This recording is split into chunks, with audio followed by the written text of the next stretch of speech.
குறிப்புகள், வரலாற்று சான்றுகள் இவைகளில் இருந்து நாம் அறிந்திராத பல அரிய தகவல்களை நமக்கு அழகு தமிழில் வழங்க வருகிறார் பேராசிரியர் சுபவீர பாண்டியன் அவர்கள்.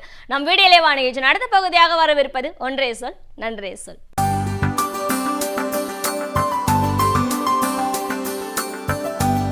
அனைவருக்கும் வணக்கம். இந்த மாதம் தொடக்கத்தில் கடலூரை ஒரு பெரும் புயல் தாக்கியது. இந்த மாதத்தின் மத்தியில் சில நாட்களுக்கு முன்பு சென்னையை பெருமழை வெள்ளம் சூழ்ந்தது. கடலூரும் சென்னையும் மிகப்பெரிய பாதிப்புகளுக்கு உள்ளாயின. இயற்கையின் சீற்றம் என்று எல்லோரும் கூறினார்கள். நாம் ஏரிகளை அழித்தோம், இயற்கையை அழித்தோம், இயற்கை நம்மை அழிக்கிறது என்று சிலர் விளக்கம் சொன்னார்கள். இயற்கையின் சீற்றத்திற்கு யார்தான் என்ன செய்ய முடியும் என்று அவரவர்களே ஆறுதலும் சொல்லிக் கொண்டார்கள். கடலின் சீற்றம் போல மழையின் சீற்றமும் புயலின் சீற்றமும் மக்களை அவர்களினுடைய வாழ்வாதாரங்களை நொறுக்கிவிட்டது என்றுதான் சொல்ல வேண்டும்.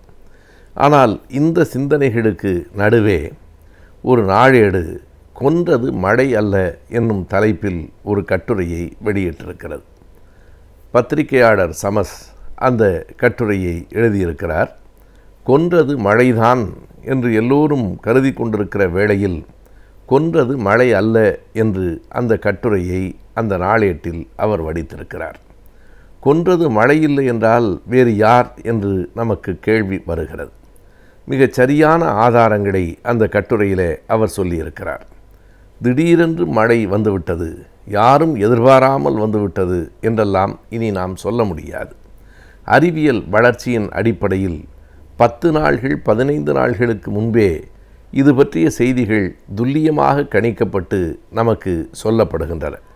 இன்னமும் குறிப்பாக கூற வேண்டுமென்றால் நவம்பர் 1 மாதத்தில் இப்படி புயல் வீசக்கூடும் என்பதை அக்டோபர் மாதம் 16ஆம் தேதியிலிருந்தே வானிலை மையம் சொல்லிக் கொண்டிருக்கிறது. கடும் மழை, அது காற்றழுத்த தாழ்வு மண்டலம், பிறகு புயலாக மாறியிருக்கிறது, கடலூருக்கும் புதுவைக்கும் இடையில் அது கரையை கடக்கும் என்பன போன்ற செய்திகளையெல்லாம் ஒவ்வொன்றாக மிகச் சரியாகவே, முன்பு இருந்ததை போல இல்லை, மிகச் சரியாகவே வானிலை மையம் சொல்லியிருக்கிறது. முன்பெல்லாம் மழை பெய்யும் என்று சொன்னால் மழை வராது என்று வேடிக்கையாக சொல்லுவது உண்டு. அது அன்றைக்கு இருந்த அதிகாரிகளினுடைய குறையில்லை, அன்றைக்கு இருந்த அறிவியல் தொழில்நுட்பம் அவ்வளவுதான். இன்றைக்கு மிக துல்லியமான கருவிகள் வந்துவிட்டதற்கு பிறகு எந்த நேரத்திலிருந்து மழை தொடங்கும், எப்போது காற்று வீசும், எப்போது புயல் கரையை கடக்கும் என்கிற வரையில் எல்லாவற்றையும் மிக தெளிவாக நம்மால் முன்பாகவே கண்டறிந்து சொல்லிவிட முடிகிறது. அப்படி வானிலை மையம் சொல்லியிருக்கிறது. இந்த மழை பற்றிய வான் பற்றிய அறிவு நமக்கு இயல்பாகவே நம் நாட்டில் நம் மக்களுக்கு உண்டு. நாம் அறிவோம். பழைய இலக்கியமான முக்கூடற் பள்ளு என்னும் இலக்கியத்தில் மழை வரப்போகிறது என்பதைத்தான் ஒரு பாடல், ஆற்று வெள்ளம் நாளை வர தோற்றுதே குறி, மலை ஆழ மின்னல் ஈழ மின்னல் சூழ மின்னுதே, நேற்று மின்றும் கொம்பு சுற்றி காற்றடிக்குதே, கேணி நீர்ப்படு சொரித்தவளை கூப்பிடுகுதே என்று சொல்லும். எதுவெல்லாம் மழை வருவதற்கான அறிகுறிகள். ஆற்று வெள்ளம் நாளைக்கு வரப்போகிறது. இன்றைக்கு தெற்கு திசையிலும் ஈழம் இருக்கிற திசையிலேயும் மின்னல் அடிக்கிறது.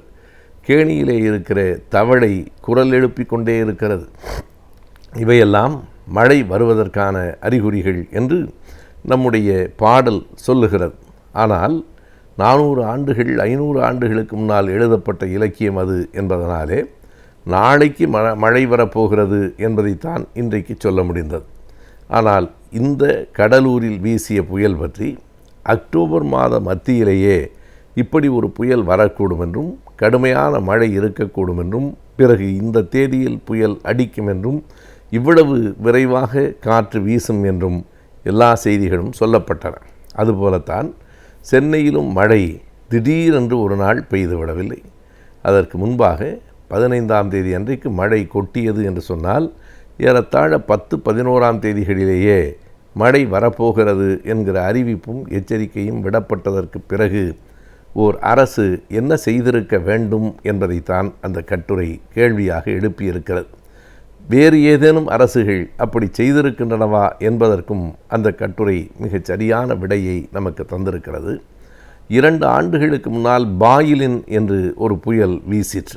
இந்த புயல்களுக்கு பெயர் வைப்பது பற்றி இதே பகுதியில் நாம் ஏற்கனவே பார்த்திருக்கிறோம்.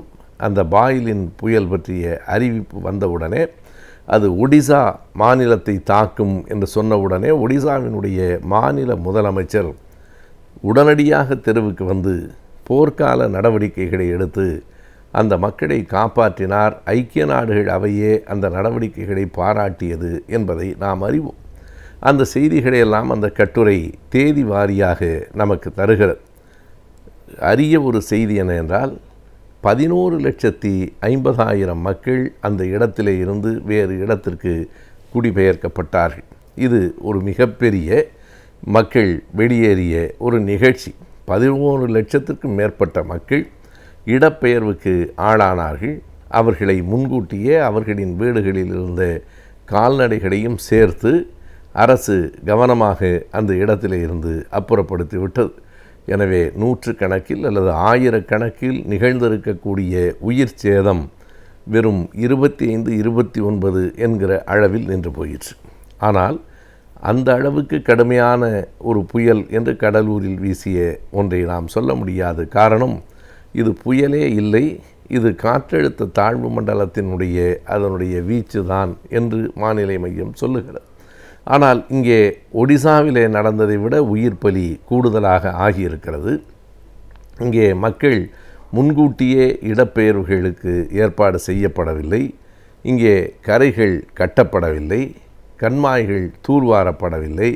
எனவே இந்த முன்னெச்சரிக்கைகள் நடவடிக்கைகளையெல்லாம் எடுத்திருந்தால் கடலூரை சுற்றி இருக்கிற பகுதியை சார்ந்த மக்களும் சென்னை மாநகர மக்களும் காப்பாற்றப்பட்டிருப்பார்கள் என்பதுதான் அந்த கட்டுரை தருகிற செய்தி. எனவே அந்த கட்டுரை 2 ஆண்டுகளுக்கு முன்னால் புயல் வீசிய போது அது ஒடிசாவில் இருக்கிற கஞ்சம் மாவட்டத்திலே ஒரு மிகப்பெரிய ஒரு மணிக்கு 220 கிலோமீட்டர் வேகத்தில் வீசிய புயல். அண்மையில் அப்படி ஒரு புயல் வீசியதில்லை. அந்த புயலில் கூட பாதிப்பு குறைவு. ஆனால் ஒரு காற்றழுத்த தாழ்வு மண்டலத்தில் கடலூரில் பாதிப்பு அதிகம். கொட்டிய மழையில் சென்னையே மூழ்கி போயிற்று என்கிற செய்திகளையெல்லாம் அந்த கட்டுரை நமக்கு எடுத்து தந்திருக்கிறது. அந்த கட்டுரையை முழுமையாக நிதானமாக படித்து அதில் இருக்கிற செய்திகளை உள்வாங்கிக் கொள்ளுகிற போது நமக்கும் சொல்ல தோன்றுகிறது, கொன்றது மழை அன்று, இந்த முன்னெச்சரிக்கை நடவடிக்கைகளை எடுக்க தவறிய அரசுதான் என்று.